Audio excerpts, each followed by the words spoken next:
Assalamu alaikum wa rahmatullahi wa barakatuh. Niche Tich English B1, page number 3.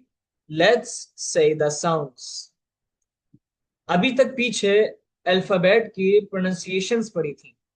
इस page में इनकी sounds पढ़ाई जा रही हैं। बताया जा रहा है कि एक लेटर की साउंड क्या होती है।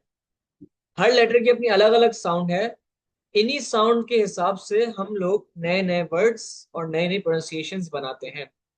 आइए, ए, ब, क, ड, ए, ग, ह, ई, ज, ख, ल, म, न, ओ, प, क्व, र, स, ठ, अ, व, स, य, ज।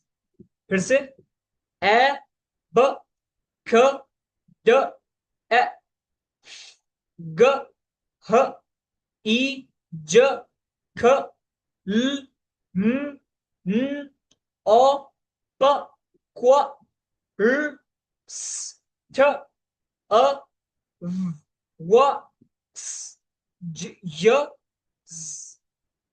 मकसद ये कि तलबा इनकी साउंड्स को अपने जुबान से खुद से निकालने की कोशिश करके इनको जहन नशीन करने की कोशिश करें।